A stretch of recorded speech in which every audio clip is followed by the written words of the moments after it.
దయగలిగిన మా కన్న తండ్రి, మీకు వందనాలు నాయన. మరి వైరా పట్టణంలో మీ పిల్లల కష్టార్జితంతో జరుగుతున్న ఈ లేఖనాల పరిశోధన సదస్సు అనేక మంది మీ పిల్లలకు ఆశీర్వాదకరంగా ఉండుటకు కృప చేయమని కోరుతూ, మరి వినపడుతున్న మరి ప్రతి మాటను మీ మాటగా స్వీకరించగలిగే మంచి మనస్సును వింటున్న మీ పిల్లలకు అనుగ్రహించి, వినపడుతున్న మాటలతో ఆత్మీయ మేలులు మీ పిల్లలు పొందుకోవటానికి కృప చూపించమని క్రీస్తు నామాన్ని ప్రార్థన మీకు సమర్పిస్తున్నాము తండ్రి. ఆమేన్. ప్రియమైన దేవుని పిల్లలారా, మరి ఈ సమయంలో మిగిలిపోయిన మరో పాఠమే దయ్యం పుట్టుక రహస్యం అన్నాం. రహస్యం అనగానే ఇంగ్లీష్లో సీక్రెట్ అంటారు. ఇంతకు రహస్యం అని దేనిని అంటారు? రహస్యం అని ఎవరికి తెలియనిది రహస్యం అవుతుంది. ఎవరికి తెలియనిది రహస్యం. ఇప్పుడు దయ్యం పుట్టుక రహస్యం అని ఎందుకన్నామంటే, దయ్యం పుట్టుక అనేది ఎవరికి తెలియనిది. ఎందుకు తెలియదు అని అంటే, అసలు దయ్యాన్ని గురించిన పాఠాలు, దయ్యాన్ని గురించిన పుస్తకాలు ఈరోజు ప్రపంచంలో ఎక్కడైనా ఉన్నాయా? లేవు. దయ్యాన్ని గురించి నేర్పించే పాఠశాలలు, దయ్యాన్ని గురించి తెలియచేసే కళాశాలలు ప్రపంచంలో ఎక్కడ కూడా మనకు కనబడవు.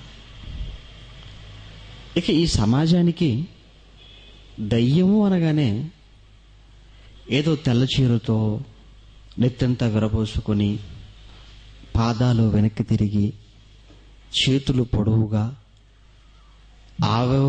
చేతులకు ఉన్నటువంటి మరి గోర్లు పొడవుగా ఉన్నట్టు, మొనతీలు ఉన్నట్టుగా, ఇలా ఒక వికృతమైన, ఒక భయంకరమైన రూపమే దయ్యంగా మనుషులు భావిస్తున్నారు.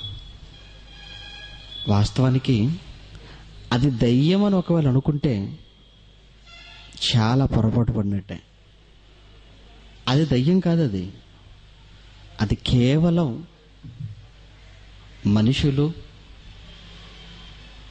లేదా ఈరోజు ఉన్నటువంటి మరి సినిమాలు, సీరియల్స్ అనేటివి ఏవైతే ఉన్నవో వాటిలో దయ్యం అనగానే ఏదో ఒక రూపాన్ని ప్రజలకు చూపించాలి.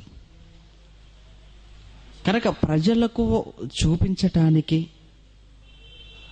ఏదో ఒక రూపాన్ని సెట్ చేయాలన్న ఉద్దేశంతో ఒక భయంకరమైన రూపాన్ని సెట్ చేసి తెరకెక్కించారు. అంతేకాని అది ఒరిజినల్ దయ్యం కాదు. అది దయ్యం ఒరిజినల్గా అలా ఉండదు. ఎందుకంటే దయ్యం అనగానే అది ఒక ఆత్మ. దేవుడు అనగానే ఆత్మ అని మనం ఎలా చదువుకుంటున్నామో, దయ్యం అంటే అది కూడా ఆత్మనే. ఇక దయ్యాన్ని గురించిన అవగాహనే సరిగా వీరికి లేనప్పుడు ఈ సమాజానికి, ఇక దాన్ని పుట్టుక ఎలా జరిగిందో అన్నది వారికి తెలుసు అని అనుకోవటం కానివ్వండి, మరి ఆ దయ్యాన్ని పుట్టుక గురించిన విషయం వారికి అర్థమవుతుంది లేదా అర్థమైందని అనుకోవటం కూడా కానివ్వండి, మరి అది విడ్డూరం అని చెప్పాలి. అవకాశం లేదు.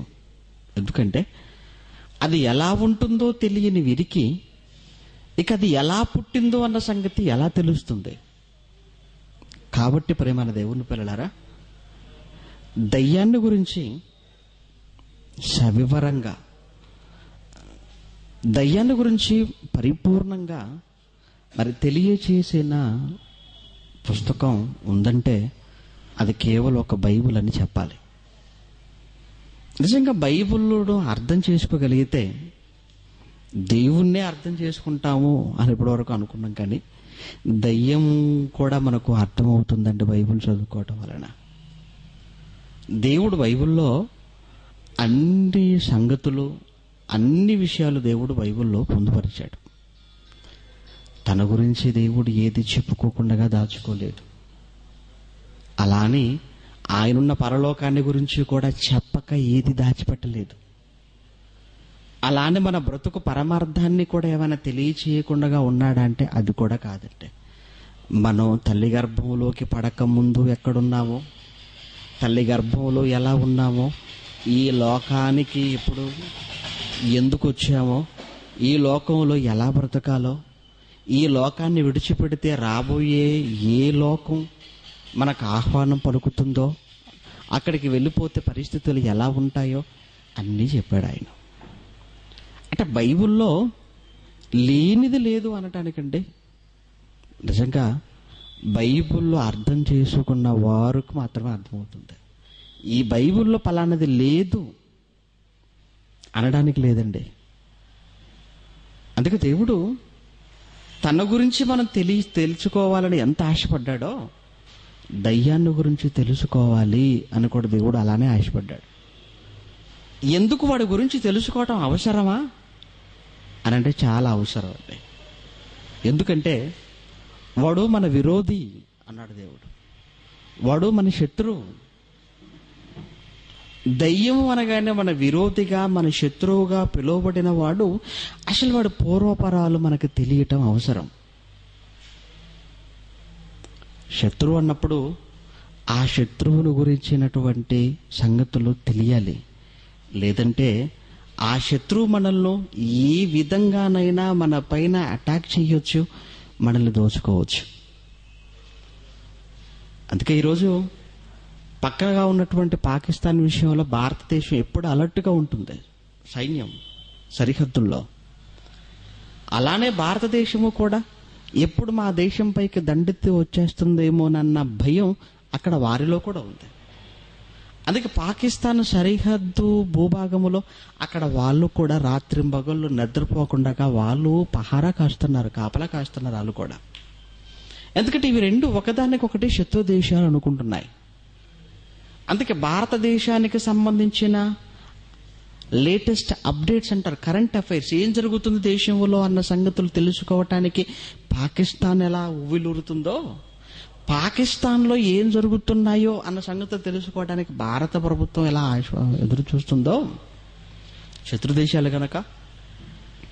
ఈరోజు దేవుడు దయ్యాన్ని గురించి మాట్లాడుతూ అది మన శత్రువు అన్నాడు, అది మన శత్రువు అన్నాడు.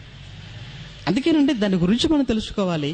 రెండవదిగా అసలు అది మనకు శత్రువు ఎలా అయింది. దేవుడు మీ విరోధి అయిన అపవాది అన్నాడంటే బైబిల్లో మనం తెలుసు కదా. దాని గురించి మాట్లాడుతూ పేతురు గారు రాసిన మొదటి పత్రిక 5వ అధ్యాయంలో, పేతురు గారు రాసిన మొదటి పత్రిక 5వ అధ్యాయం 8వ వచనం, నిబ్బరమైన బుద్ధి గలవారై మీరు మెలకువగా ఉండండి, మీ విరోధి అయిన అపవాది, మీ విరోధి అన్నాడండి ఆయన. ఇక్కడే మనం బాగా ఆలోచించాలండి. మీ విరోధి అన్నాడు. దయ్యం మనకు విరోధి. అసలు దయ్యం మనకు ఎందుకు విరోధైంది అంతే కదండి. మనం ఏం దోచుకున్నాం, దానికి మనం చేసిన అన్యాయం ఏంటి, ఏమండి దయ్యానికి మనం చేసిన ద్రోహం ఏంటి, దానికి మనం చేసిన అన్యాయం ఏంటి, దాన్ని మనం చేసిన మోసం ఏంటి. ఏమీ చేయకపోతే, ఏమీ చేయనప్పుడు అది మనకు విరోధి ఎలా అయింది. శత్రువు అంటే ఊరకనే ఎవరు శత్రువు అవ్వరు కదండి. ఎవరి పలానా వాడికి నాకండి మాటలు లేవండి. ఏం అంటే ఇదొక పలానా రోజు పలానా సంఘటన జరిగింది మా ఇద్దరి మధ్య, ఆ రోజు నుంచి మా ఇద్దరి మధ్య మాటలు కట్, ఆ రోజు నుంచి మేమిద్దరం శత్రువులు అయిపోయాం. ఓకే, అంటే ఇద్దరు శత్రువులు అవుతున్నారంటే వారి మధ్య ఏదో ఒకటి జరిగి ఉండాలి. ఈరోజు రెండు దేశాలు శత్రు దేశాలుగా పరిగణించుకుంటున్నాయి అంటే ఆ రెండు దేశాల మధ్య ఏదో ఒక విషయం, ఏదో ఒక సంఘటన జరిగి ఉండాలి. ఈరోజు ఇజ్రాయిల్ పాలస్తీనా కూడా ఒక దేశం అంటే ఒక దేశానికి పడదండి అసలు. కారణం ఏంటంటే కేవలం భూభాగం అండి. అంటే భూభాగం కోసం రెండు దేశాలలో ఉన్న ప్రజలు శత్రువులుగా మారిపోయారు. ఇప్పుడు దయ్యాన్ని గురించి మాట్లాడుతూ దేవుడు, అది మీకు విరోధి, మన విరోధటది. దయ్యం మనకు ఎలా విరోధయింది, అది మనకి ఎందుకు విరోధయింది, అది ఎప్పటి నుండి మనకు అది విరోధిగా మారింది, అసలు ఏంటి దయ్యాన్ని గురించిన సంగతి, ఇది అసలు దీని పుట్టుకేంటి, అసలు ఇది మనకు విరోధిగా ఎలా అయింది, మనకు శత్రువుగా ఎప్పటి నుంచి మారిపోయింది అనే ఈ విషయం తెలియాలంటే అసలు ముందు ఇది ఎవరు, అసలు ఈ దయ్యం ఎవరు అంటే, ఈ దయ్యం ఒకప్పుడు ఇది కూడా పరలోకమందున్న దేవుని యొద్ద ఉన్న కోటాను కోట్ల దూతలలో, దేవదూతలలో ఇది కూడా ఒకటండి. పరలోకమందు దేవుడి దగ్గర దేవదూతలు ఉన్నారంటే ఎంతమంది ఉన్నా తెలుసా? కోట్ల కొలదిగా ఉన్నారు దేవదూతలు. ప్రకటన గ్రంథం 5వ అధ్యాయాన్ని మనం చూడగలిగితే, ప్రకటన గ్రంథం 5వ అధ్యాయం 11వ వచనం చూడండి. మరియు నేను చూడగా సింహాసనమును, జీవులను, పెద్దలను ఆవరించి ఉన్న అనేక దూతల స్వరము వినబడెను. వారి లెక్క కోట్ల కొలదిగా ఉండెను అన్నాడు. ఎంతుందట వారి లెక్క? కోట్ల కొలది. అంటే దేవుడు, పరలోకం అనగానే దేవుడున్నాడు, దేవదూతలు ఉన్నారు. ఉన్న ఈ దేవదూతల సంఖ్య ఎంతంటే కోట్ల కొలదిగా ఉన్నారట. పరలోకంలో దేవదూతల సంఖ్య కోట్లలో ఉంది. అయితే కోట్లలో ఉన్నప్పటికీ కూడా ఆ కోటాను కోట్ల మంది దేవదూతలలో మరలా ప్రధానులుగా కేవలం మరలా కొద్ది మందిని దేవుడే ఏర్పాటు చేశాడు. ప్రధానులు అన్నమాట. దేవదూతలు అందరూ దేవదూతలే, కానీ అందరు దేవదూతల్లో మరలా వీళ్ళు ఎవరన్నమాట? ప్రధానులు. అందులో ఒక మికాయేలు, ప్రధాన దేవదూత అయిన మికాయేలు అంటాడు. అలానే ఒక గాబ్రియేలు గురించి మాట్లాడుతూ ప్రధాన దూత అయిన గాబ్రియేలు అన్నాడు.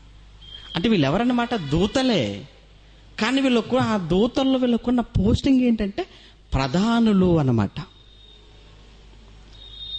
అలానే ఇప్పుడున్నటువంటి ఈ దయ్యం ఒకప్పుడు పరలోకమందు దేవుని యొద్ద ఉన్న కోటాను కోట్ల దూతలలో ఇది కూడా ఒక ప్రధానమైనదే. ఇది కూడా మరి ప్రధానమైనదే అని మనకు ఎలా తెలుసు? పోనీ ప్రధాన దేవదూతగా ఉన్నది అసలు దయ్యంగా ఎందుకు మారింది, ఎప్పుడు మారింది, అసలు ఏం జరిగింది? ఇది కదండి మనకు కావాల్సింది. ఇప్పుడు హెజ్కేలు గ్రంథం 14వ అధ్యాయం 28వ అధ్యాయం, హెజ్కేలు గ్రంథం 28వ అధ్యాయం 14వ వచనం నుంచి మనం చదువుకోగలిగితే, 28వ అధ్యాయం హెజ్కేలు గ్రంథం 14వ వచనం అంటే, అభిషేకము నొందిన కెరూబువై నీవు ఒక ఆశ్రయముగా ఉంటివి అన్నాడంటే ఎవరు? ఇదేనండి దూత. ఇదే దూత. ఒకప్పుడు అభిషేకము పొందిన కెరూబువై నువ్వు ఉంటివి అంటున్నాడు.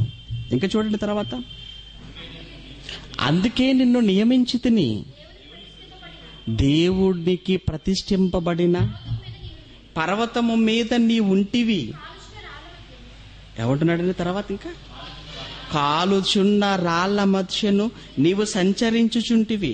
నీవు నియమింపబడిన దినము మొదలుకొని పాపము నీ యందు కనబడ వరకు ప్రవర్తన విషయములో నీవు యథార్థవంతుడుగానే ఉంటివి.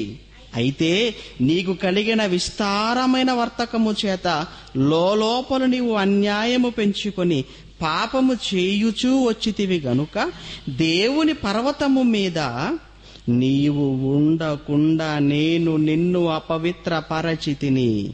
ఆశ్రయముగా ఉన్న కెరూబు కాలుచున్న రాళ్ల మధ్యను నీ వికను సంచరింపవు. నిన్ను నాశనము చేసి తిని నీ సౌందర్యమును చూచుకొని నీవు గర్వించిన వాడవై. నీ సౌందర్యమును చూచుకొని గర్వించిన వాడవై అంటే ఒకప్పుడు పరలోకంలో దాని వైభవం చెబుతున్నాడండి దేవుడు. పరలోకంలో దీని వైభవం చెబుతున్నాడు. పరలోకములో దానికున్న అందం, దానికున్న సౌందర్యం చూసుకొనట గర్వించిందట. నీ తేజస్సు చూసుకొని నీ జ్ఞానమును చెరుపుకుంటివి, కావున నేను నిన్ను నేలను పడవేసేదను అన్నాడంటే.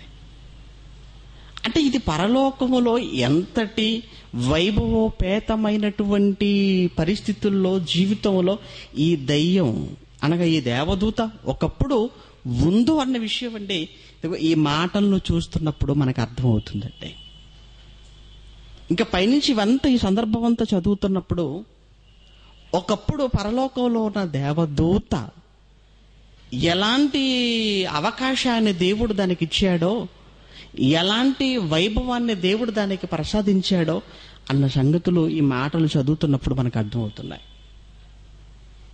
అంటే ఈరోజు దయ్యంగా ఉంది, అది ఒకనాడు పరలోకంలో కోటాను కోట్ల మంది దేవదూతలలో అది ఒక ప్రధానత్వంతో కూడుకున్న ప్రధానమైన దూతగా ఉంది.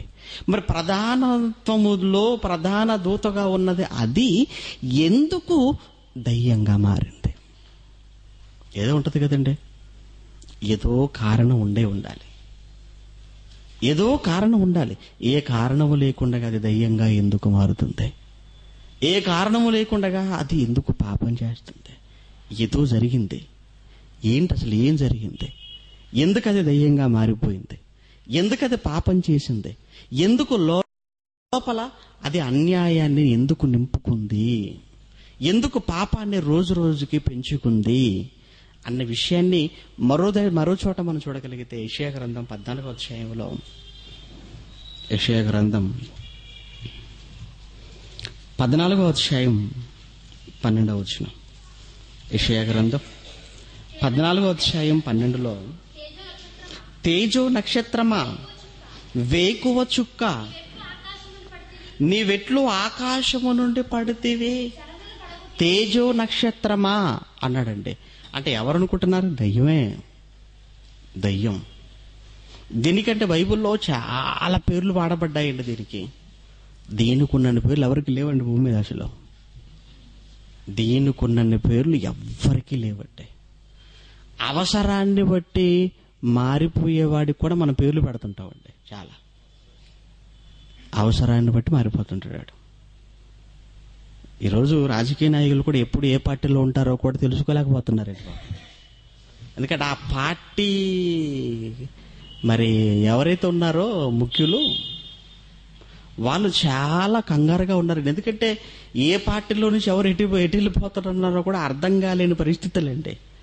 రాజకీయ విశ్లేషణలో కూడా అంతుపట్టనట్టుగా ఆ మధ్యకాలంలో రాజకీయంలో జరిగిన మార్పులు మీకు తెలుసు. ఎవరు ఎటు వెళ్ళిపోతున్నారో అర్థం అవ్వట్లేదు, ఎవరు ఎటు చంపవుతున్నారో తెలియట్లేదు. పార్టీ నాయకులందరికీ కూడా అదే భయం పట్టుకుందండి. ఈరోజు ఇది కూడానండి, దీనికి కూడా బైబిల్లో చాలా పేర్లు వాడబడ్డాయండి. తేజో నక్షత్రమా అన్నాడు.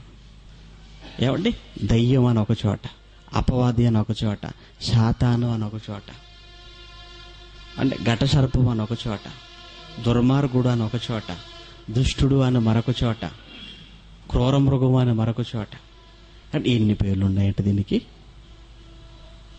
అంటే ఏ రూపములోనైనా కానీ అది మనుషులను పాడు చేయటమేనండి. ఈరోజు ప్రపంచాన్ని, ప్రపంచ ప్రజలను దయ్యం పగబట్టిందంటే, పగబట్టింది.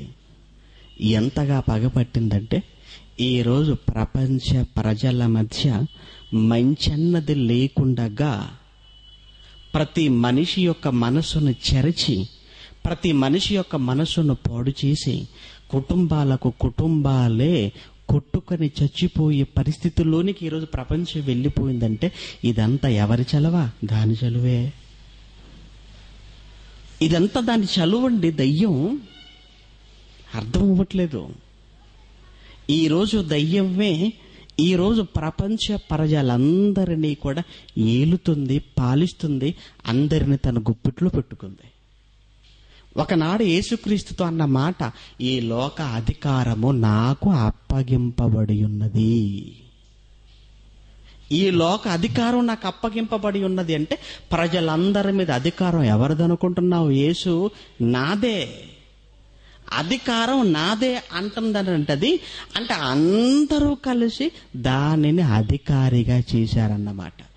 అంటే ప్రపంచ ప్రజలందరూ దాని పరిపాలనలోకి వెళ్ళిపోయారు. అంటే అందరినీ అది లోపరుచుకుందని, అందరినీ లోపరుచుకుందండి. అది అందరినీ లోపరుచుకుంది. అందులో భాగంగానే యేసుక్రీస్తును కూడా లోపరుచుకోవడానికి ట్రై చేసింది ఆ రోజు. అందరినీ లోపరుచుకున్నాను కదా, ఇతన్ని ఒక్కడిని కూడా నా అకౌంట్లో పడేసుకుంటే ఆహా, ఇక ఈ ప్రపంచం అంతా నాదే, ఈ ప్రపంచం అంతా నాదే అనుకుని ఆయన దగ్గరికి వచ్చి, ఇదిగో నువ్వు దేవుని కుమారుడవేనా? ఆహా, ఏం కాదా? అయితే నా కాళ్ళకు ఒక్కసారి నమస్కరించయ్యా. నువ్వు దేవుని కుమారుడవైతే ఒక్కసారి పైనుండి క్రిందికి దూకయ్యా. ఇదిగో ఏ ప్రజల కోసం నువ్వు వచ్చావో ఆ ప్రజలందరూ నన్నే అధికారిగా చేసుకొని నా గుప్పిట్లోకి వచ్చారు గనక వీళ్ళ కోసం నువ్వు ప్రాణాలు పెట్టవలసిన అవసరం లేదయ్యా. నా కాళ్ళకు నమస్కరిస్తే వీళ్ళందరూ నీకే అప్పగించేస్తాను. అంతేకాదు, ఈ లోక రాజ్యముల మహిమ అంతా కూడా నీకే అప్పగించేస్తాను. ఒక్కసారి నా పాదాలను తాకితే చాలు. చూసారా? అంటే ప్రపంచాన్ని కాపాడటానికి వచ్చిన పరిశుద్ధుడైన యేసుస్వామిని కూడా తన పాదాల మీద పడేటట్టుగా చేసుకోవాలని అది వేసిన ఎత్తు అందరినీ ఎలాగో పడగొట్టుకుంది.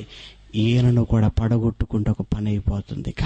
ఆ తర్వాత కాలు మీద కాలు వేసుకుని ప్రశాంతంగా నిద్రపోవచ్చు. ఎందుకంటే బిడ్డలందరూ నా బిడ్డలే, ప్రపంచ ప్రజలందరూ నా పిల్లలే కనుక వాళ్ళ దగ్గరికి వెళ్ళేవాళ్ళు, వాళ్ళని మార్చేవాళ్ళు ఇక ఎవ్వరు ఉండరు. ఎందుకంటే ఈయనే పోయాడు. ఇక ఈయనే నా కాళ్ళ దగ్గర పడిపోతే ఇక క్రైస్తవ్యం ఎక్కడ? క్రైస్తవ్యమే లేకపోతే ఇక చెప్పేవారు ఎక్కడ? చెప్పేవారే లేకపోతే ఇక మారేది ఎవరు? అంతా నాదే రాజ్యం అనుకుందండి. అందుకే యేసునే టార్గెట్ చేసిందండి అది. కానీ యేసుక్రీస్తు పడిపోలేదు.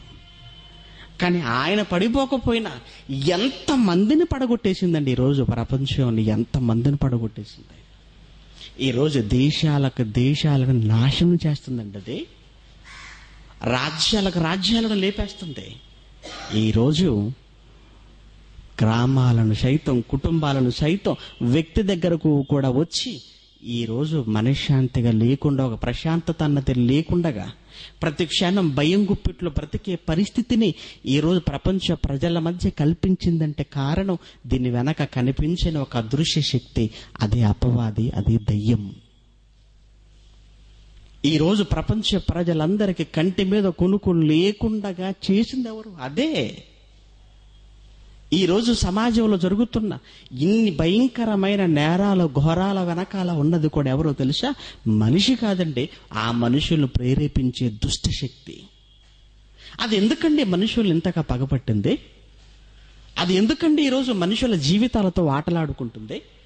అది ఎందుకంటే ఈరోజు ప్రపంచంలో నెమ్మది లేకుండా చేసింది? అసలు దానికి మనం చేసిన ద్రోహం ఏంటండి? దానికి మనకున్న వైరం ఏంటి? దానికి మనకున్న శత్రుత్వం ఏంటి? దానికి మనకు ఎప్పటి నుండి ప్రారంభమైందండి ఈ విరోధం? అసలు అది ఎవరు, ఎక్కడి నుంచి వచ్చింది? అదే మనం ఆలోచిస్తున్నాం. ఇది ఎవరు అన్న విషయంలోనికి మనం వెళితే, ఇది ఒకప్పుడు కోటాను కోట్ల దేవదూతలలో ఒకటిగా, అందులో ప్రధానమైనదిగా మనకు అనిపించిందండి. పరలోకంలో ప్రధానమైనదిగా మనకు కనబడిందండి ఈ దయ్యం. ప్రధానమైనదిగా, ఒక ప్రధానత్వములో ఉన్నదిగా, ఒక ఉన్నతమైనటువంటి స్థితిలో ఉన్నదిగా ఇది ఎందుకు అనుకోకుండా, ఎందుకు అంతగా ఇది మరి దయ్యంగా మారిపోయింది? ఎందుకు అంత పరలోకంలో ఉండి కూడా ఎందుకు అది పతనం అయిపోయింది అన్నది మనం ఆలోచించగలిగితే, ఇక్కడ చెబుతున్నాడండి ఆయన 14వ అధ్యాయం 12వ వచనంలో, తేజో నక్షత్రమా అంటున్నాడండి. తేజో నక్షత్రమా, వేకువ చుక్క, నీవెట్లు ఆకాశము నుండి పడితివి, జనములను పడగొట్టిన నీవు నేల మట్టము వరకు నీవెట్లు నరకబడితివి. ఎందుకు నేను ఆకాశమునకు ఎక్కిపోయేదను అనుకున్నావు కదా. తిన్నింటి వాసాలే లెక్క పెట్టాలనుకుందండి పరలోకంలో. ఇది తెలుసా అంటే తిన్నింటి వాసాలు లెక్క పెట్టడం అంటే తెలుసా? అవునండి. చేసిన మేలును కూడా మర్చిపోయి మేలు చేసిన వాడికే కీడు తలపెట్టాలనుకోవటం. మేలు చేసిన వాడికే కీడు చెయ్యాలని తలపెట్టటమే తిన్నింటి వాసాలు లెక్క పెట్టడం. తిండి పెట్టిన వాడు గొంతు కోయటం అండి. దయ్యం కూడా అదేనండి. కలిగించింది ఆయనే. కోటాను కోట్లలో ఒకదానిగా కాకుండా ప్రధానమైన దానివిగా ఉండాలని ప్రధాన పదవిని ఇచ్చింది ఆయనే. అందంగా అలంకరించింది ఆయనే. కూర్చోబెట్టింది ఆయనే. కానీ ఇది ఆయన కన్నా గొప్పదైపోవాలన్న ఒక దురుద్దేశానికి ఇది వెళ్ళిపోయిందంటే. ఏమంటున్నాడంటే, ఓ ఆకాశ మండలమునకు ఎక్కిపోయేదు, నేను ఆకాశమునకు ఎక్కిపోయేదను, దేవుని నక్షత్రములకు పైగా నా సింహాసనమును హెచ్చింతును, ఉత్తర దిక్కునున్న సభాపర్వతము మీద కూర్చుండుదును, మేఘ మండలము మీదకి ఎక్కిపోయేదను, మహోన్నతునితో నన్ను సమానునిగా చేసుకొందును అని నీవు మనస్సులో అనుకుంటివి కదా. మహోన్నతునితో సమానముగా చేసుకొందును అని నీవు మనసులో అనుకుంటివి. నీవు అనుకున్నావు, నాకు తెలిసిపోయింది. నువ్వు అనుకున్నావు, అనుకున్న తడవే నాకు అర్థమైపోయింది నీ మనస్సు ఏంటో. దేవుడు అంటే అన్నప్పుడే కాదు, అనక ముందే ఏమనబోతున్నావో తెలుసుకునేవాడు ఆయన. ఆయన హృదయ రహస్యములను ఎరిగినవాడు. ప్రతి మనిషి యొక్క మనసును ఎరిగినవాడండి దేవుడు. నువ్వు మనసులో అనుకున్నావు కదా, ఏమని? నాతో సమానముగా ఉండాలని. నీకెందుకు వచ్చింది దుర్బుద్ధి? నీకెందుకు వచ్చింది ఆలోచన? పదవి కాంక్ష, అధికార దాహం, అధికార కాంక్ష.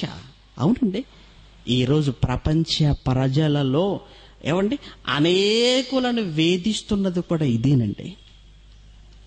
అనేకులను ఈరోజు అధికారాల కోసం, పదవుల కోసం ఈరోజు మనిషి గడ్డి తింటున్నాడు. అవసరమైతే మనిషి చంపుతున్నాడు. ఏమంటే ఆఖరికి చావటానికి కూడా వెనకాడటం లేదండి. అధికారాల కోసం, పదవుల కోసం.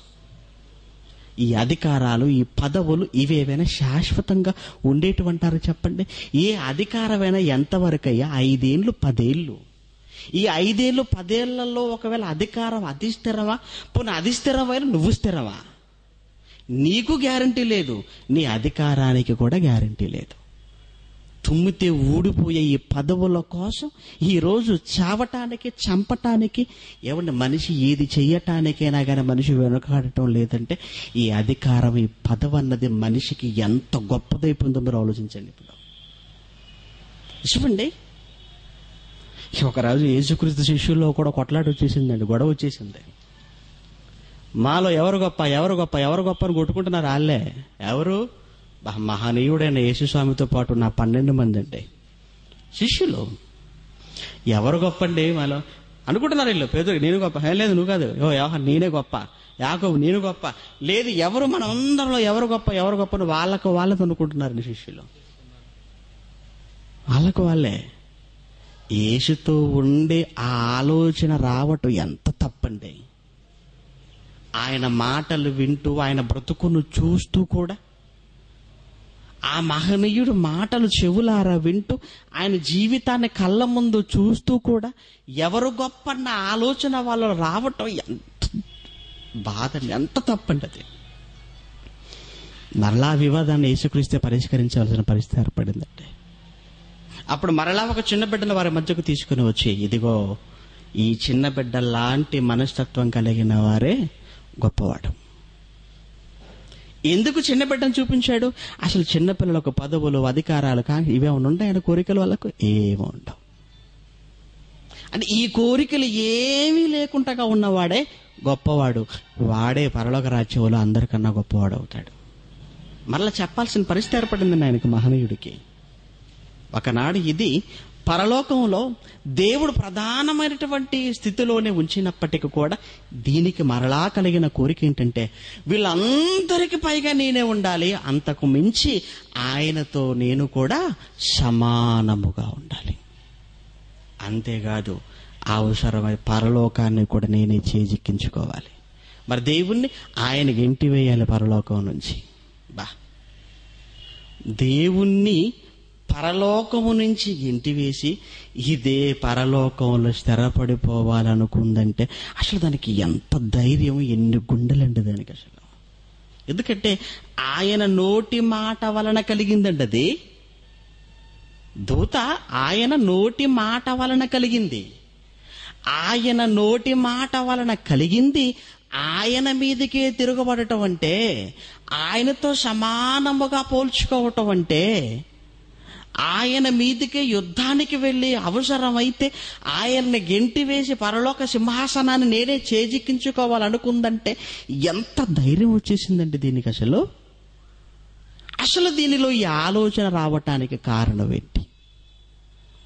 అధికారం కరెక్టే, అసలు అధికారానికి కూడా ఒక కారణం ఉందండి. ఈ అధికారాన్ని చేజిక్కించుకోవాలి, ఆయనతో పాటు సింహాసనం నాది ఉండాలి, అందరికి నేనే పైగా ఉండాలి అంటే ఈ పరలోకాన్ని ఎప్పటికైనా నేనే ఏలాలన్నమాట. అంతే కదండి తన కోరిక. ఈ పరలోకం నాది, ఈ పరలోకాన్ని నేనే ఏలాలి.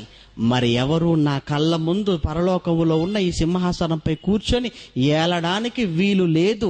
ఎప్పటికైనా ఈ పరలోకపు సింహాసనం పైన కూర్చుంటే నేనే కూర్చోవాలి, ఈ పరలోక రాజ్యాన్ని నేనే పరిపాలించాలి.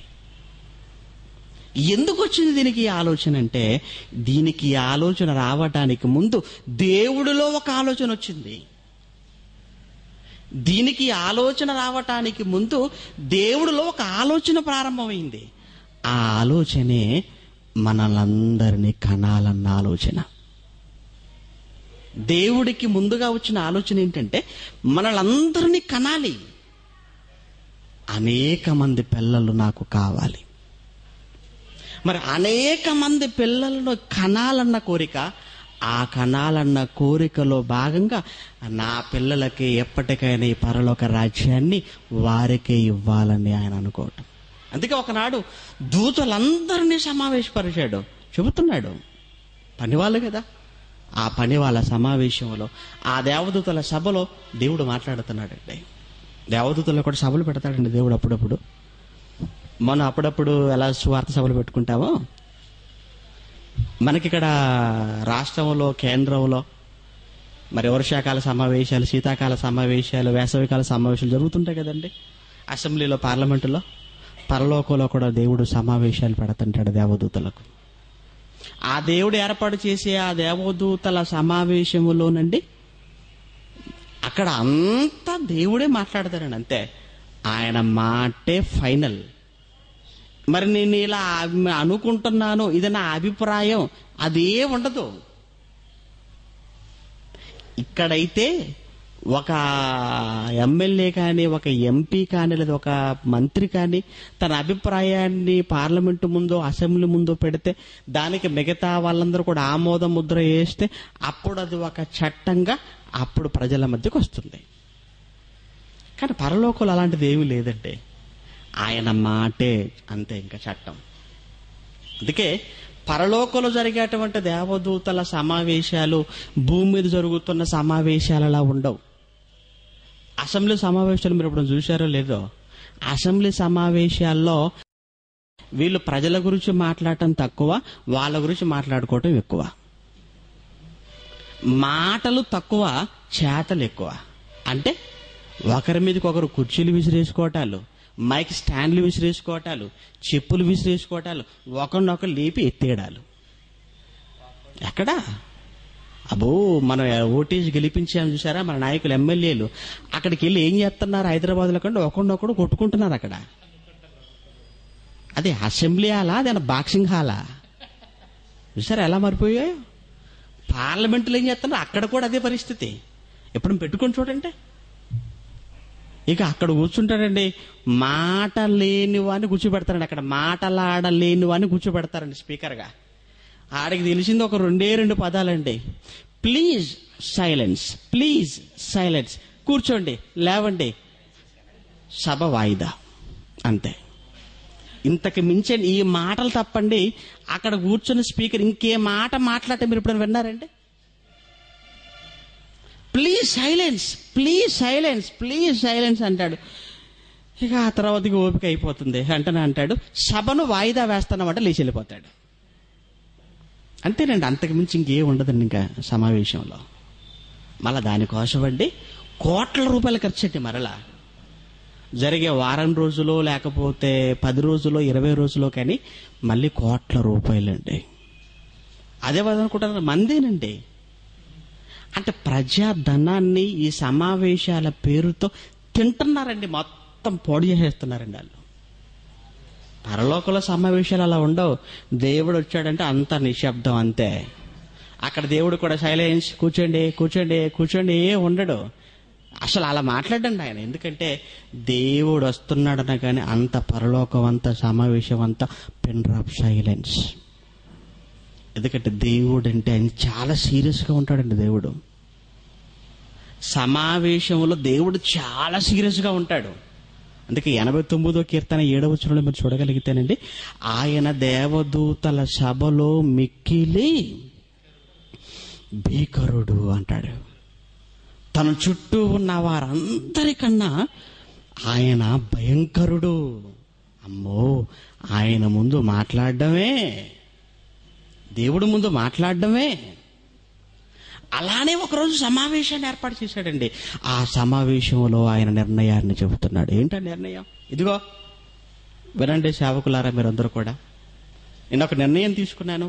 ఆ నిర్ణయం ఏంటంటే, ఒక మహా విశ్వాన్ని కలిగించాలనుకుంటున్నాను, మహా జగత్తు నిర్మించాలనుకుంటున్నాను. అంతవరకు బాగానే ఉంది. దేవత చప్పలు కొట్టారు, అంతవరకు బాగానే ఉంది. ఆ యొక్క జగత్తులో ఒక భూమండలాన్ని కలిగించాలనుకుంటున్నాను. వెరీ గుడ్, బాగుంది. చప్పట్లు.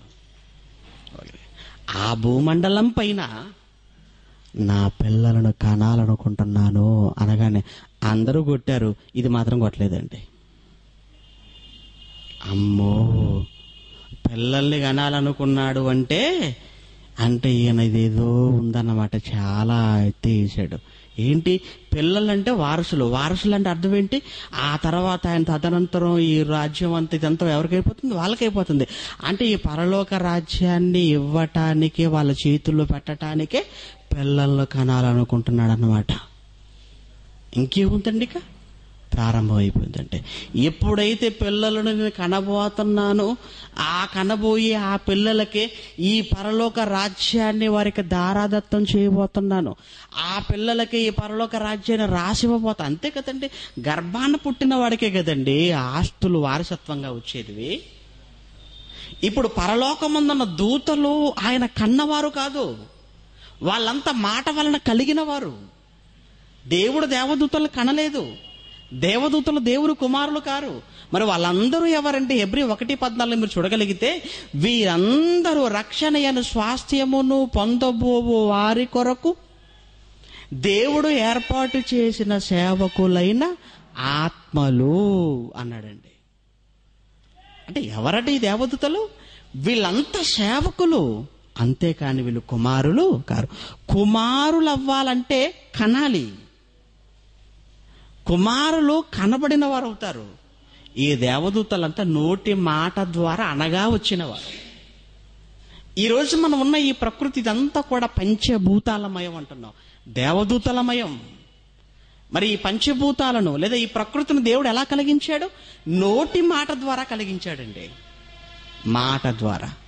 కనుక దేవుడు తన నోటి మాట ద్వారా కలిగించాడు గనుక వీళ్ళందరూ కూడా రండి సేవకులు అవుతారండి. ఆదాము దగ్గరికి రాగానే భూమి కలుగుగాక అన్నట్లు, సూర్యచంద్ర నక్షత్రాలు కలుగుగాక అన్నట్లు ఆదాము కూడా కలుగుగాక అని అంటే మనం కూడా సేవకులు అయ్యేవాళ్ళం. కానీ అన్నిటినీ కలుగుగాక అన్న ఆయన ఆదాము దగ్గరకు వచ్చేసరికి నేలమంటిని తీసుకుని బొమ్మని చేసి అందులో తనలోని ఆత్మను అందులో ప్రవేశపెట్టడాన్ని బట్టి ఆదాము దేవుని ఆత్మను పంచుకొని పుట్టాడు. దేవుని ఆత్మను పంచుకొని పుట్టాడు.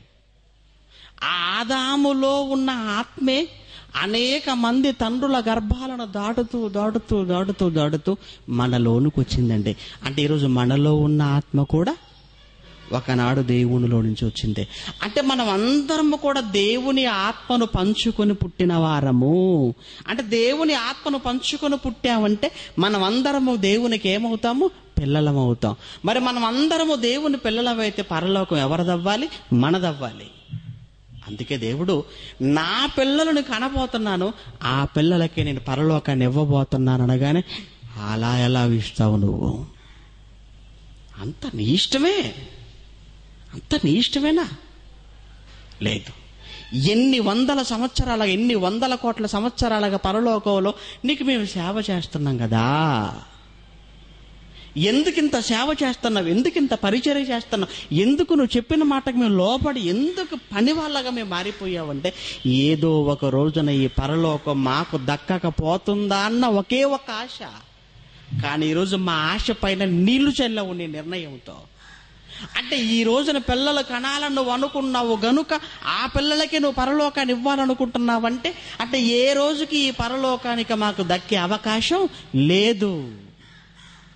కాబట్టి అసలు నువ్వు పిల్లలు కనాలని అనుకున్నావు, ఇంకా కనలేదు. వాళ్ళు రాకముందే అసలు నిన్నే ఈ లోకం నుంచి పంపించేది అయిపోద్ది కదా. వాళ్ళు రాకముందే నిన్నే ఈ లోకంలో లేకుండా చేస్తాను కదా అని దేవుడి మీదకి అది తిరుగుబాటు చేసిందంటే అది. అంటే పరలోకములో దూతగా ఉన్నది దయ్యంగా ఎందుకు మారిందంటే ఒక రకంగా మనలను బట్టే అని చెప్పొచ్చు. అంతే కదండి.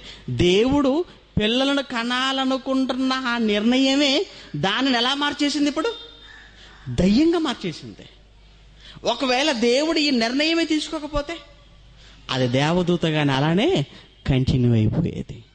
కానీ ఎప్పుడైతే నేను పిల్లలను కనబోతున్నానో, నేను కనబోయే పిల్లలకు నేను నా పరలోకాన్ని వాళ్ళకి ఇస్తానో అని దేవుడు ఎప్పుడైతే చెప్పాడో ఆ రోజున నుంచి అది మనసులో పెట్టుకుంది. రోజు రోజుకి ఆవేశంతో రగిలిపోయింది. ఏదో ఒక రోజున తప్పనిసరిగా ఆయన మీదకి వెళ్ళాలి, తిరుగుబాటు చెయ్యాలి, పరలోకాన్ని హస్తగతం చేసుకోవాలనుకుందండి. అలా అనుకొని ఆయన మీదకి తిరగబడిన రోజున దేవుడు మిఖాయిలను పంపించేశాడండి. అంతే. ఏమన్నా అవసరం లేదండి. ఎందుకంటే అది దేవుడికి చాలా చిన్నదండి. అది దేవుడికి అది చాలా చిన్నది. ఆయన నోటి మాట వలన కలిగినది ఆయన మీదకి తిరుగుబాటు చేస్తే దేవుడు ఎలా ఏమనుకుంటాడంటే, నా నోటి మాట వలన కలిగిన నిన్ను నేను చేసుకోవటం అనే మీద అంత అవసరం లేదు. ఎందుకో నిన్ను లేపేయటానికి, నిన్ను తీసేయటానికి ప్రక్కగా ఉన్న మిఖాయేలు దూత చాలు.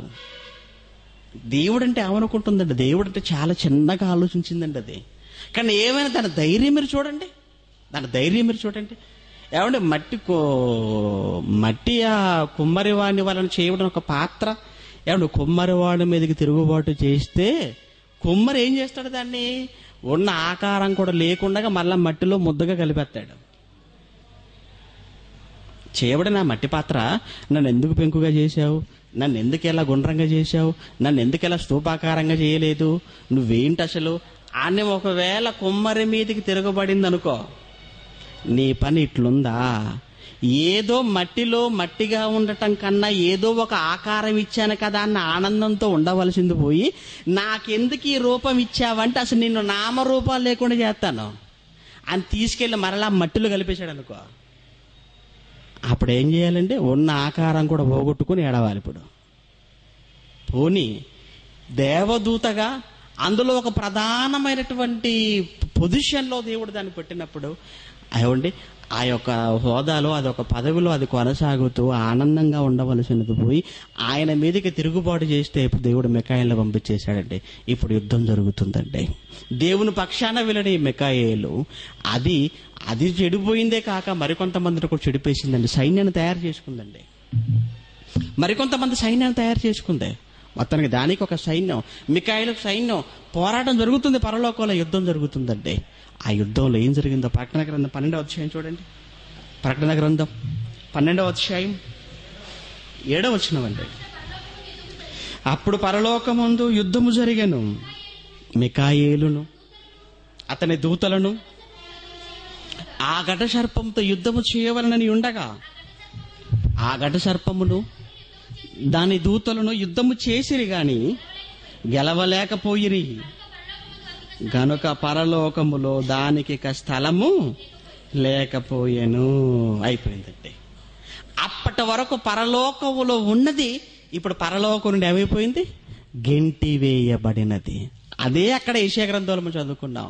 తేజో నక్షత్రమా వేకువ చూక నువ్వెట్లు ఆకాశము నుండి పడితివి, నేల మట్టము వరకు ఎలా పడద్రోయబడితివి, నరకబడితివి అన్నాడు. ఎందుకు? పరలోకల యుద్ధం. అక్కడ యుద్ధం ఎందుకు జరిగింది అంటే దూతగా ఉన్నది అది ఎలా మారిపోయింది? దయ్యంగా మారింది.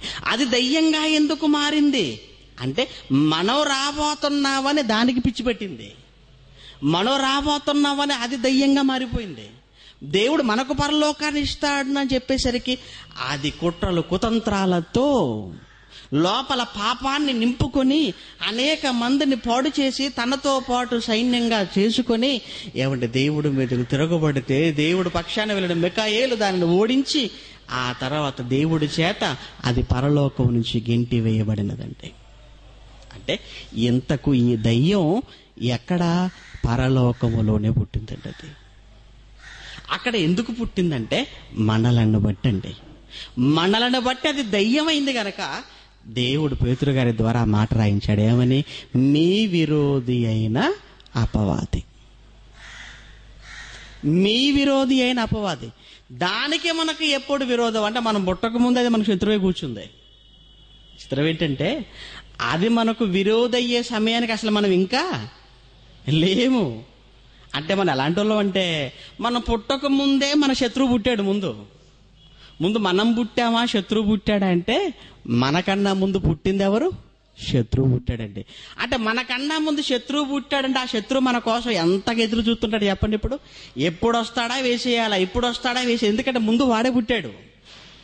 అందుకే పుట్టిన ప్రతి ఒక్కరిని వేసేయాలి, పుట్టిన ప్రతి ఒక్కరిని వేసేయాలన్న ఉద్దేశంతో అది వెతుకుతూ తిరుగుతూ కాచుకుని అది పనిచేస్తుందండి నిద్ర లేకుండా.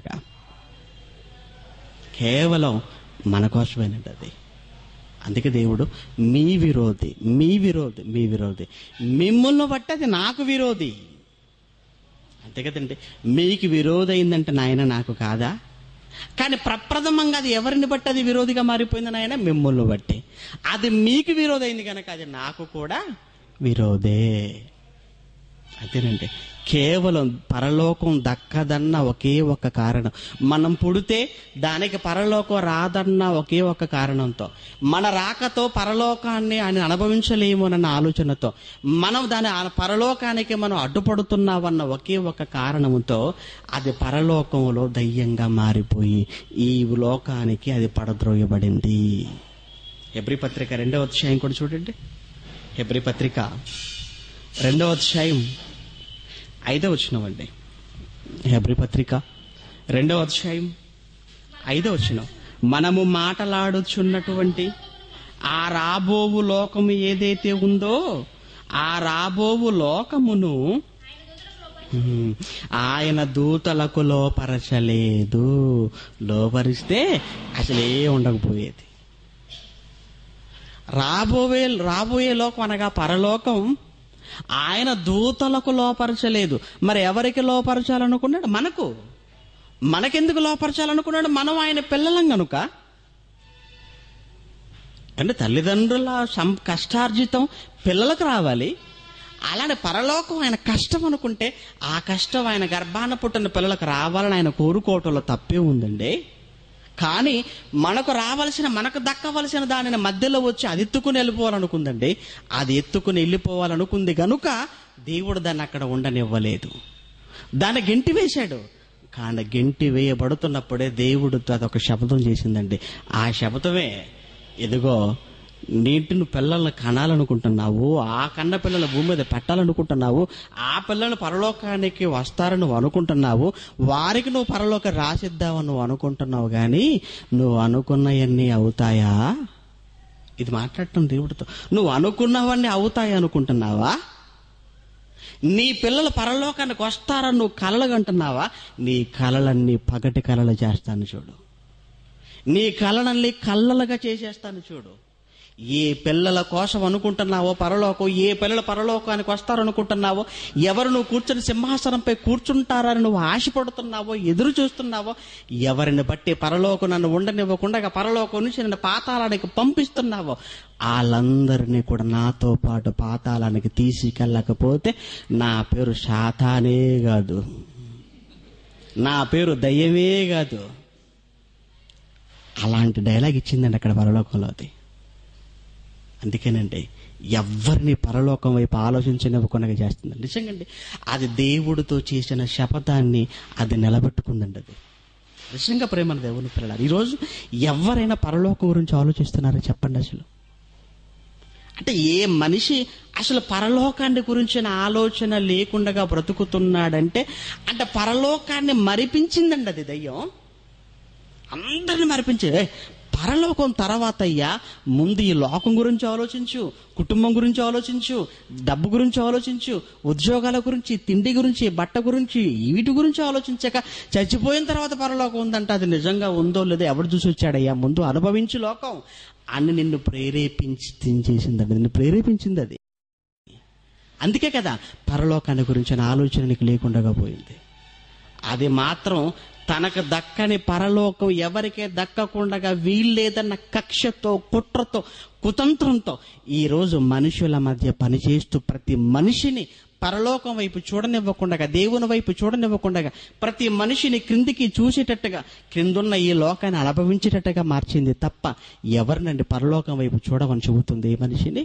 చెప్పటం లేదండి. అంటే నాకు దక్కలేదు, నాకు దక్కంది ఎవ్వరికీ దక్కొద్దు, అంతే కదండి. నాకు దక్కంది ఎవ్వరికి దక్కొద్దు.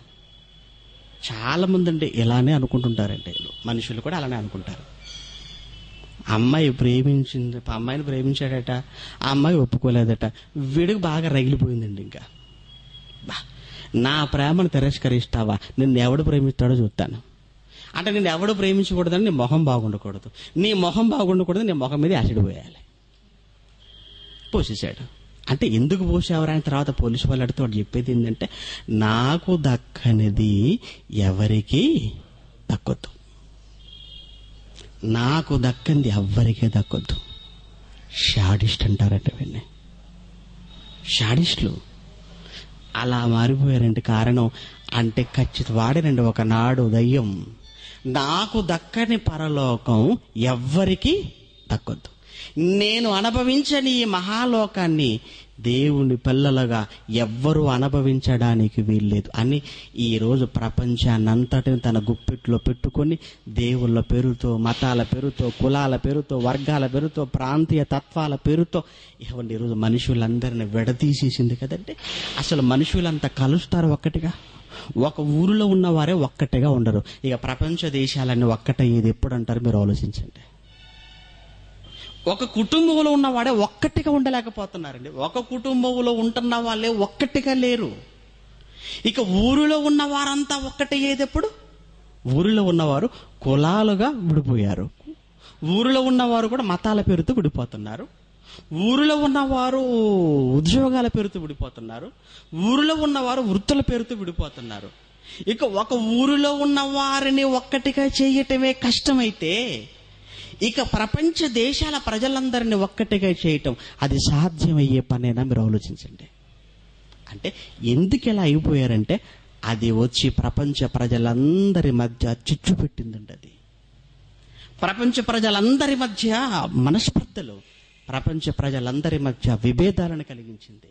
ఈరోజు ప్రపంచ ప్రజలందరూ ఇలా విడిపోయి కొట్టుకొని చేస్తుంటే, చంపుకుంటుంటే అది ఎంత ఆనందపడుతుందో అది. ఎందుకంటే దేవుడు నాకు దక్కకుండా చేస్తావా పరలోకం? ఏది ఒక్కసారి పరలోకం నుంచి కిందికి చూడ, నీ పిల్లలు ఎంత గొప్ప వాళ్ళుగా ఉన్నారో తన్నుకుంటున్నారయ్యా వాళ్ళు. తెలంగాణ, రాయలసీమ, ఆంధ్ర అని కొట్టుకుంటున్నారయ్యా వాళ్ళు. మాలా మాదిగలు అనుకుంటూ కొట్టుకుంటున్నారయ్యా వాళ్ళు. సిఎస్ఏ, బ్యాప్టిస్టు, లూథరన్ అనుకుంటూ. చూసారా? అంటే నీ పిల్లలుగా చెప్పుకుంటున్న వారు ఇలా కొట్టుకొని చచ్చిపోతున్నారు. వీళ్ళ కోసం నువ్వు పరలోకాలు నన్ను ఉండనివ్వకుండా భూమి మీదకి నెడతావా? వీళ్ళకో నువ్వు పరలోకాన్ని ఇస్తావా? ఏది ఎంత గొప్ప వాళ్ళగా ఉన్నారు ఒక్కసారి చూడు, నీకు అర్థమవుతుంది అని అది అంటున్నప్పుడు దేవుడు నిజంగా ఎంత ఆవేశం, ఎంత ఆవేదనకు లోనై ఉంటాడో మీరు ఆలోచించండి. అంటే ప్రేమైన దేవుని పిల్లలారా, దయ్యం పుట్టుక అది కేవలం మనను బట్టే దయ్యంగా మారింది. అసలు దేవుడికి మన ఆలోచన రానంత వరకు అది ఎక్కడుంది? పరలోకంలో. ఎలా ఉంది? ఆనందంగా ఉందండి. కానీ ఏ రోజున దేవుడు మన గురించిన ప్రస్తావన తీసుకుని వచ్చి మనల్ని కనబోతున్నాడన్న విషయాన్ని ఎప్పుడైతే దేవదూతల సభలో పెట్టాడో అప్పుడే దానిలో విషం నాటడం ప్రారంభమైపోయిందండి. అప్పుడే విషపు బీజం పడిపోయిందండి దానిలో. ఆ రోజు నుంచి ఆలోచించి అప్పటి నుంచి తనకంటూ కొంతమందిని ఏర్పాటు చేసుకొని ఆ తర్వాత దేవుడి మీద యుద్ధానికి వెళ్ళిపోయి అక్కడ గెలవలేక పాతాళాన్ని గంటి వేయబడి అక్కడ నుండి మరలా భూమి మీదకి వచ్చి ఈరోజు ప్రపంచ ప్రజలందరి జీవితాలతో ఆటలాడుకుంటుందండి ఇది. సరే, అంటే దయ్యం పుట్టుకలో మనం ఉన్నాం. దయ్యం పుట్టుక వెనకాల పరలోకం అంటే దేవుడు మనకు పరలోకాన్ని ఇస్తాను అనటమే అది దయ్యంగా మారటానికి కారణమైందండి. దానికి దేవుడు పరలోకాన్ని ఇవ్వను అని చెప్పటమే అది దయ్యంగా మారిపోవడానికి కారణం. అంటే పరలోకం కనబడుతుందండి. ఆ పరలోకం అదే, నాకు లేని ఈ పరలోకం ఎవ్వరికి వద్దు. నాకు దక్కని ఈ పరలోకం, దేవుని పిల్లలుగా కూడా ఎవ్వరూ పరలోకానికి వెళ్ళడానికి వీల్లేదని కంకణం కట్టుకొని ఈ రోజు ప్రజల మధ్యకు వచ్చి ప్రజలందరినీ పరలోకం వైపు చూడనివ్వక, ఆలోచన చెయ్యనివ్వక, చేసినా దానికోసం బ్రతకనివ్వక ఈరోజు ప్రపంచ ప్రజల జీవితాలతో ఆటలాడుకొని తన అనుకున్నది నెరవేర్చుకొని తన పంతం నెక్కించుకుంటుంది దయ్యం. కనుక ప్రేమను దేవుని పిల్లారా, మీరు ఆలోచించండి. దయ్యం పుట్టుకలో నువ్వే. నిన్ను బట్టే దయ్యం పుట్టింది, నన్ను బట్టే దయ్యం పుట్టింది, నిన్ను బట్టే అది దయ్యంగా మారిపోయింది. నీకు దేవుడు పరలోకాన్ని ఇస్తాను అన్న ఒకే ఒక్క మాట దాన్ని దయ్యంగా మార్చేసిందండి. నా పిల్లలకి ఇస్తానని ఆయన గట్టిగా చెప్పాడు, కానీ దాన్ని మనం పొందుకోలేకపోతే దేవుడి మాట ఏమైపోవాలి చెప్పండి దాని ముందు. అందుకే ఏది ఏమైనప్పటికీ అది పరలోకం ఎంత గొప్పది కాకపోతే అది పరలోకం కోసం అది అంతగా తాపత్రయపడుతుంది. పరలోకం చాలా గొప్పదండి. ఆ పరలోక విలువ దానికి తెలిసింది గనుకనే మనల్ని ఎవ్వరిని అక్కడికి వెళ్ళనివ్వటం లేదండి. పరలోక విలువ దానికి తెలిసింది కనుకనే అది దయ్యంగా మారి యుద్ధానికి వెళ్ళిపోయిందండి. కోహినూరు వజ్రం చాలా విలువైనది గనుకనే ఏమండి, గజనియా వాడెవరు 17 సార్లు దండెత్తి వచ్చేసాడంటే గజనీ మహమ్మద్. కోహినూరు వజ్రం ఎందుకు? అది విలువైనది, అది విలువైనది. అందుకే ఇన్ని మార్లు దండెత్తాడు, ఎన్ని మార్లు అందుకే దండెత్తాడు. అలానే పరలోకం కోసం అది దేవుడి పైకి దండెత్తిందంటే పరలోకం ఎంత గొప్ప లోకమో మీరు అర్థం చేసుకోండి. అది ఎంత గొప్పది కాకపోతే అది పరలోకంలో దేవుడి మీదకి తిరుగుబాటు చేయాలి. దీన్ని బట్టైనా ఏమంటే పరలోకానికి వెళ్ళాలన్న ఆలోచన మనలో ప్రారంభం అవ్వాలంటే ఆ పరలోకం ఎంత గొప్పదో మనకు అర్థం అవ్వాలి. ఇప్పుడు అంత గొప్పదైన ఆ మహాలోకానికి, ఆ పరలోకానికి చేరుకోవటానికి భూమి మీద ఏం చెయ్యాలో, ఎలా బ్రతకాలో తెలుసుకొని అలా బ్రతకటానికి మనం సాయశక్తుల ప్రయత్నం చేద్దాం. అవసరమైతే ఆస్తులు కాదు, అవసరమైతే ప్రాణాలనైనా సైతం ఇచ్చి ఆ పరలోకానికి మనం చేరుకోగలిగితే అదే గొప్ప జీవితం, అది మహా జీవితం, అదే ఆనందకరమైన జీవితం, అంతులేని జీవితం, ఆత్మ జీవితం, కలకాలం ఆనందమే తప్ప బాధ, దుఃఖం అంటే అర్థం లేని లోకం పరలోకం. కనుక అది ఆ లోకం అంత గొప్పది కనుకనే ఆ లోకాన్ని విడిచిపెట్టుకోవటానికి ఇష్టపడలేదు. ఏ రోజుకైనా ఈ లోకం నాకే దక్కాలనుకుందండి ఆ దయ్యం. కనుక ఎలాగో నాకు దక్కటం లేదు, ఎవరికి ఇవ్వాలని దేవుడు అనుకున్నాడో వాళ్ళకు కూడా దక్కనివ్వని అనుకుని ఈ లోకానికి వచ్చి మనుషులందరినీ మోసగిస్తుంది. ఆ మోసం వల్ల మీరు పడిపోయారా?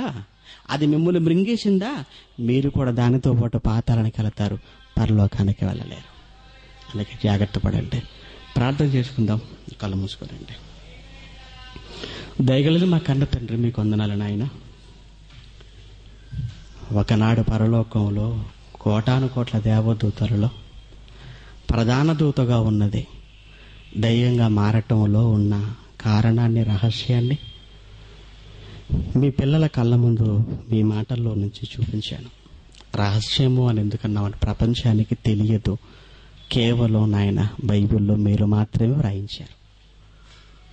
ఇప్పటికైనా దాని ఎత్తు, అది దయ్యంగా మారటంలో ఉన్న ఉద్దేశాన్ని తెలుసుకొని పరలోకం విలువను అర్థం చేసుకున్నవారుగా మా జీవితంలో ఏ క్షణాన్న నాయన మేము కన్ను మూసినా కన్ను తెరిచే లోపు తండ్రి పరలోకాన్ని అనుభవించగలిగే భాగ్యాన్ని మాకు అనుగ్రహించమని కోరుతున్నాం.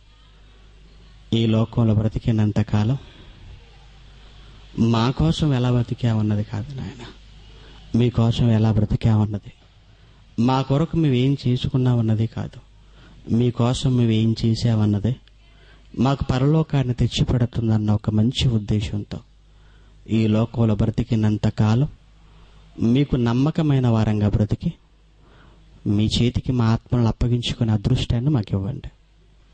వైరా పట్టణంలో నవంబర్ మాసంలోనూ అలాగే మదిరలో నాయన అక్టోబర్ మాసంలోనూ తలపెట్టనయున్న మరి బహిరంగ సభల కోసం కూడా ప్రార్థిస్తున్నాం.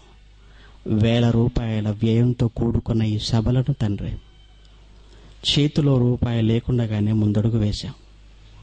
విశ్వాసంతో చేస్తున్న ఈ సభలకు మీ పిల్లలందరూ కూడా తండ్రి మరి చేయూతనిచ్చి మీ వాక్యాన్ని గొప్పగా ప్రకటించగలిగే భాగ్యాన్ని, ప్రజలకు వారి జీవిత పరమార్థాన్ని అందించగలిగే అదృష్టాన్ని మరి కలిగించమని కోరుతూ ఈ సదస్సుకును మరి రాబోయేటువంటి సదస్సులకు సభలకును సహకరిస్తామని చెప్పిన మీ పిల్లలందరి కోసం ప్రార్థిస్తూ మంచి ఆరోగ్యాన్ని, ఆయుష్ను బిడ్డలకు అనుగ్రహించమని కోరుతూ మరి 18వ తేదీన ఖమ్మంలో జరగనైన సెమినార్లో కూడా మాకు తోడుగా ఉండమని క్రీస్తు నామాన్ని ప్రార్థన మీకు సమర్పిస్తున్నాము తండ్రి.